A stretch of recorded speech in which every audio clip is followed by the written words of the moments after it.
ஆதிரா ஜங்ஷனுக்கு உங்களை வரவேற்கிறேன். இன்னைக்கு நாம பட்டர் நான் எப்படி செய்யறதுன்னு பார்க்க போறோம். அதாவது மைக்ரோவேவ் அவன் இல்லாம தோசைக்கல்லே எப்படி செய்யறதுன்னு பார்க்க போறோம்.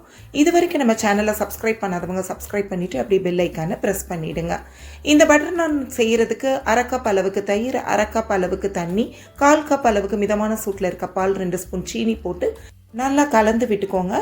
இப்போ இதோட 1 கப் கோதுமை மாவு, 2 கப் அளவுக்கு மைதா மாவு சேர்த்துக்கோங்க. 1/4 ஸ்பூன் அளவுக்கு பேக்கிங் சோடா, 1 டீஸ்பூன் அளவுக்கு பேக்கிங் பவுடர் சேர்த்துட்டு தேவையான அளவு உப்பு சேர்த்துக்கோங்க.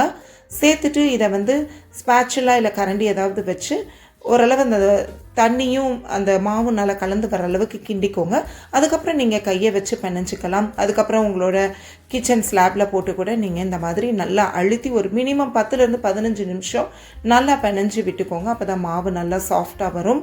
இந்த மாதிரி நல்லா பிணைஞ்சதுக்கு அப்புறம் இந்த மாவை ஒரு பவுலில் எடுத்து வச்சுட்டு கொஞ்சம் போல் ரீஃபைண்ட் ஆயில் ஊற்றிக்கோங்க. நல்லா ஊற்றி இந்த மாவை முன்னும் பின்னும் நல்லா பெரட்டி விட்டுருங்க. பெரட்டி விட்டுட்டு நாம் ஒரு சாஃப்டான காட்டன் கிளாத்தை நல்லா நனைச்சி பிழிஞ்சிட்டு இந்த மாவை கவர் பண்ணி வச்சுட்டு மினிமம் 6 மணி நேரம் ஊற விட்டுருங்க.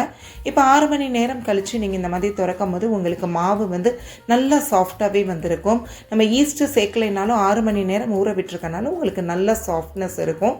இப்போ இந்த மாவை ஓரளவு சாஃப்டாகவே நல்லாவே பிணைஞ்சி விட்டுக்கோங்க.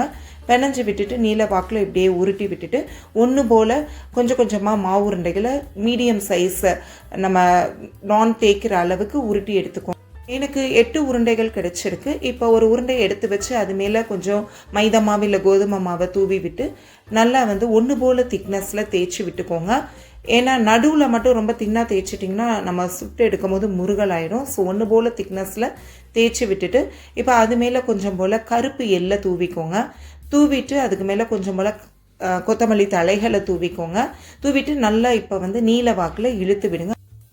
அப்போ தான் உங்களுக்கு அந்த எள்ளும் கொத்தமல்லி தலைகளும் நல்லா பதிஞ்சு கீழே விழாமல் இருக்கும். இப்போ ஓரளவு நீல வாக்கில் ஒன்று போல் சைஸில் இழுத்ததுக்கப்புறம் சப்பாத்தி கல்லிருந்து மெதுவாக அந்த மாவை எடுத்துட்டு பின்பக்கமாக நல்லா தண்ணியை தடவி விட்டுருங்க. நீங்கள் அந்த தண்ணியை எவ்வளவுக்கு எவ்வளவு நல்லா தடவுறீங்களோ அப்போ தான் அது தோசைக்கல்ல நல்லா ஒட்டிட்டு நிற்கும்.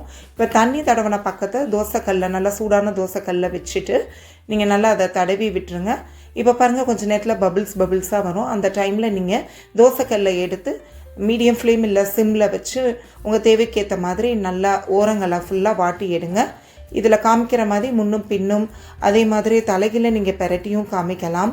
ஸோ இந்த மாதிரி சுற்றி சுற்றி நீங்கள் வாட்டி எடுத்துட்டிங்கன்னா தான் உங்களுக்கு அவனே இல்லாமல் அப்படியே தோசைக்கல்ல சூப்பரான நான் வருங்க.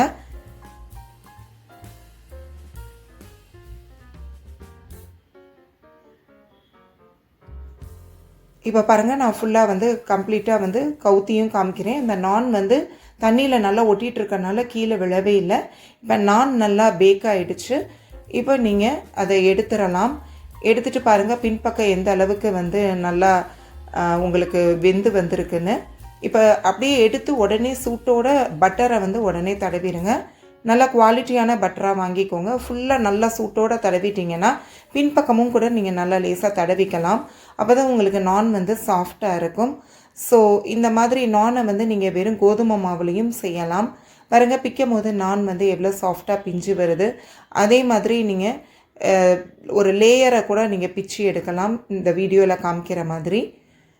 ஸோ இந்த சுவையான நானோட நீங்கள் பன்னீர் பட்டர் மசாலா இல்லை சிக்கன் கிரேவி எதுனாலும் வச்சு சாப்பிடலாம். ஸோ இந்த ரெசிபிக்கு ஆதிரா ஜங்ஷனை சப்ஸ்கிரைப் பண்ணிவிட்டு அப்படியே பெல் ஐக்கானை ப்ரெஸ் பண்ணிவிடுங்க. மீண்டும் ஒரு ரெசிபியோடு சந்திப்போம்.